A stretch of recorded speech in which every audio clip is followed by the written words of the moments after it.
Hey, this is Stacia, and I'm back with the final game from my Tuesday night tournament play, USCF rated at the Parma Chess Club. So my first two games were very rough. I do feel upset about it, and I should. But, whenever I have two losses and I have a game to go, I like to think that, if I can just get that last win, the night is not a total disaster anymore. You leave on a good note and you know that you at least stopped the bleeding before you left. So definitely I was fired up and ready. Being that I lost on the clock, basically both games, one game literally losing on time, and the other game just being in severe time pressure and losing. I decided this game I was going to try very hard to stay at least equal on the clock. So let's see if I was able to do that. Okay, I do want to say too that Tom Graske is an old friend. I used to go to the Lakewood Chess Club, and it's kind of where I started out at Parma, obviously, but I did end up going to Lakewood Chess Club because I lived in Lakewood at the time. That is where I met my first coach, Jim Anteline, and Tom Graske. I was 1400 at the time, and he was like 1650. And I definitely looked up to him a bit and played some games with him. And, definitely was looking to show what I've learned the last few years. E4, E5, knight F3, knight C6. Bishop to B5 is the Roy Lopez or the Spanish opening. And against this, I like to play my favorite player's move, Paul Morphy, A6 the Morphy defense. He moved the bishop back, maintaining pressure on my C6 knight, and now it's time to develop my king side and attack the pawn. White castle. Now you can take this pawn if you want to. And the main move for white is d4, and this is called the open Roy Lopez, and it goes something like this. And this is interesting, I think. Pretty interesting opening. So maybe I'll go into that someday. But you do not have to take the pawn. It's just a game. White still has an edge. So I play the move bishop e7 as per my repertoire. And he played rook e1. So the rule of thumb is that once white defends their e-pawn, we should defend our e-pawn. It's not defended because he can remove the defender and then take. So b5 is our way to disrupt that. The bishop moves back and I castled. So now I was hoping and praying for the move c3. And you'll be happy to know that I have more time on my clock than my opponent, but I'm still in my theory so far. c3 and d5, and this is a martial attack. So I've had one of these over the board so far, and that game I got a draw. It's kind of lucky to get a draw. So I was curious how this one would go. He took, and here's the point. We're gambiting a pawn, because now the knight and the rook are on the e-pawn. So he did take. We have to play c6 and guard the knight, and d4. Okay, and d4 is, to me, the most natural move here. Now, this rook is sort of like misplaced here, right? Like, this rook does not belong out here in the open like this, especially with a dark square bishop around, and a light square bishop around, and a queen around. So most likely this rook is going to have to retreat, and I've seen it come to this square as well. So I attacked it right away. The rook did go to e1, and I got to play this move, which is fun to play. Queen h5. It's just like, hey, I'm gonna checkmate you soon. Like, okay, so g3 is the move, and queen h3. Okay, so in this position, I think this is where white starts to have some options. I do believe bishop e3 is one of the main moves. There's rook e4. which I don't think works. Maybe it does work still, actually. So maybe we'll look at that one. Like if bishop e3, we just go bishop g4 here. Actually, I think my move might be rook a7. Not sure. With the idea to double rooks quickly. And if white ever tried to win a pawn with queen f3, bishop takes knight, pawn takes, queen takes, I would have this really funny move, bishop to c7, and the truth would hurt on the g2 square. But my opponent went with queen to f3. So, okay, here I think I should go bishop g4. That's what I did. Attacking that queen, and usually white's idea is to, you know, offer a queen trade. So he did do that. So I moved my queen back out. Now I can play bishop f3 or even bishop h3. So here he took the knight. Now Jan Gustafsson says we should never fear when they take this knight. This pawn structure is totally fine. And you know, white's giving up their light square bishop, and if you look at their king side, you know, the light squares are weak, so it's usually not correct to take the knight. It's good for black. So he did do that and played this move. Yeah, and I'm glad to see that it is a blunder. I thought it was a blunder during the game. I thought he should develop the bishop, I thought. Or go, what else?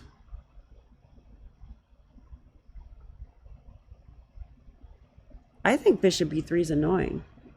I'm seeing now that there's no like, it's not listed by the engine. Because bishop f3.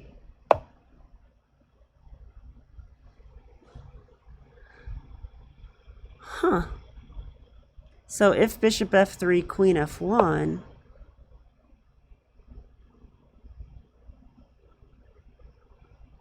f5 is very good for black. Okay, I did not know this. I mean, I would consider f5.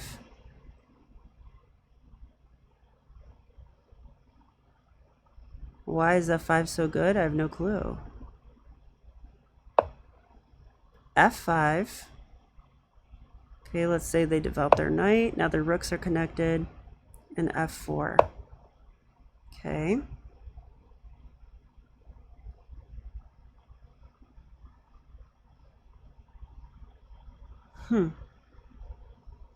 Yeah, this G file is going to become a problem if they take. It says they should take this. I would definitely take back. Wow, it wants rook takes. Oh, look at this. Rook takes is correct. The other way is actually not. We take with the rook because now when they take, look at this. Oh, wait a minute. Something's wrong. Knight takes f3.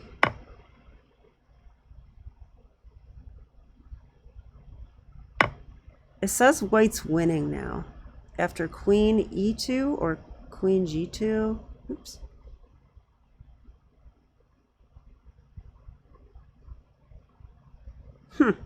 Tack's over. I was too quick to trade. Let's see what's actually going on. If we take and they take back.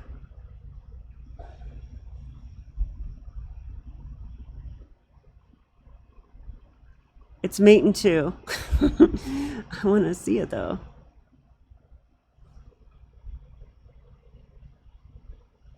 Well, we just check on the G file, I think. Right? Like,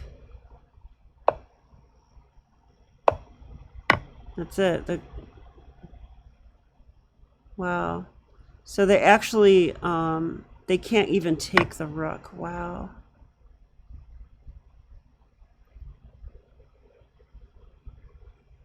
Yeah, they can't take the rook. So now it says rook to e6 is a try. Or I'm sorry, rook e6 here. That would attack that bishop. And we just calmly move the bishop back. This is funny. They still can't take the rook. And then if knight takes f3, we take with the rook. Wow. Okay. Wow. Well, this is, I guess black's better here. The attack is real.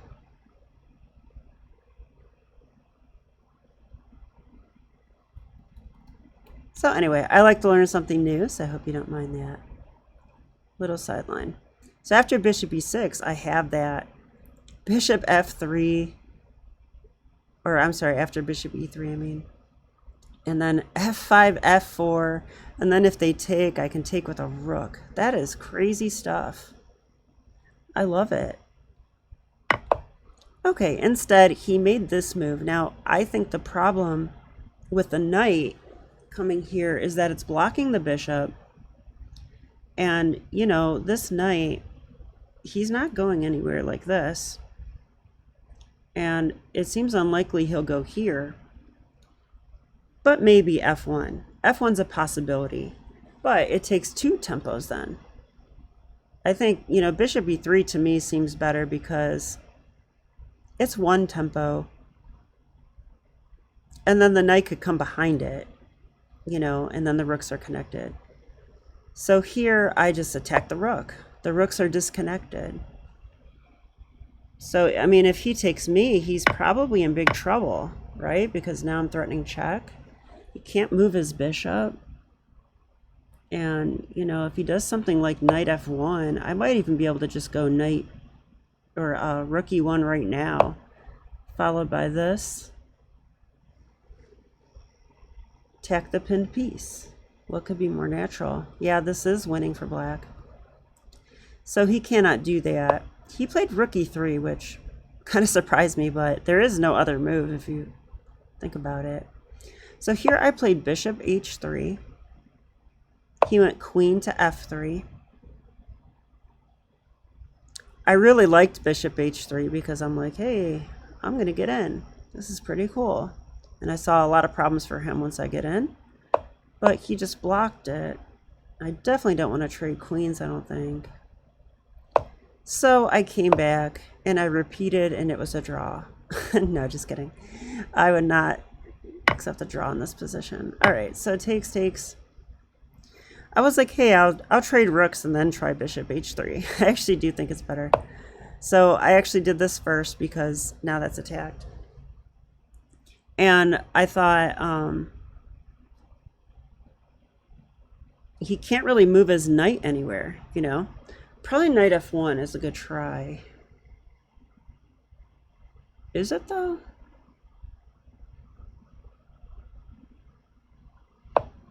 If knight f1, we go here anyway. Because I'm threatening this. And that will attack the knight again. So he would have to maintain defense of that knight. So queen f2, only move. I come in anyway. Wow. This is going to get crazy.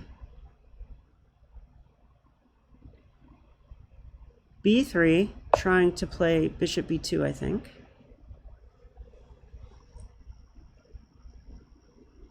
And I can go, what will we do here?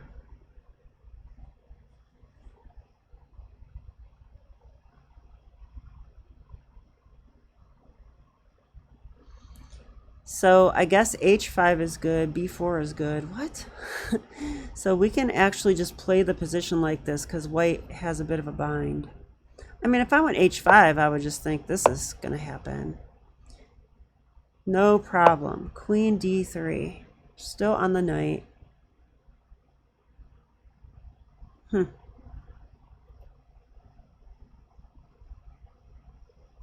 Okay, well that's interesting, but in the game he played this move.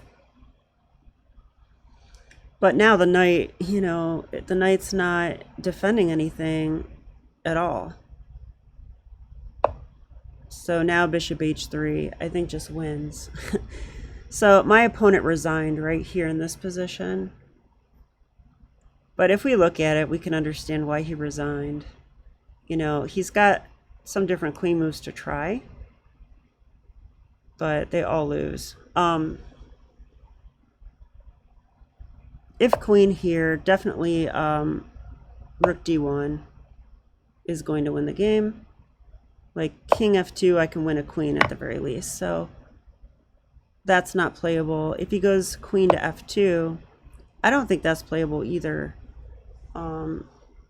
due to the same check, right? Like here, he can't block here and he can't block here due to the bishop, so that's lost.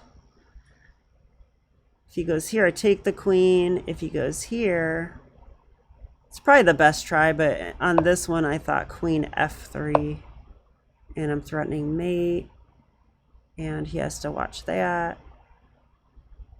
And his bishop can't move and his knight can't move. It says queen e2 is the best move here. Just giving up the queen, okay. I would think, you know, at least come back like this, but then queen d1 again. So yeah, indeed it is lost. So yeah, no complaints here, and you guys would be proud of me. I actually had more time on the clock than my opponent. I still had, I think, over 15 minutes left on my clock in this position. I'm pretty sure. I actually have the score sheet here. Let's find out. Wow, I had 20 minutes left on my clock, and he had 15. So I was ahead on the clock and ahead in position. And I think that is what I'm going to need to do. Now, in this game, time didn't matter because he got checkmated before that. But in most games, I'm going to need that time. So that is my big focus coming up in these next few weeks. So I'm going to come up with some kind of goal and plan, and I'll share you guys, and I'll share it with you, and so you can experience it with me. And hopefully we'll see some big results from it. You can always hope. All right, thanks, and I'll see you next time.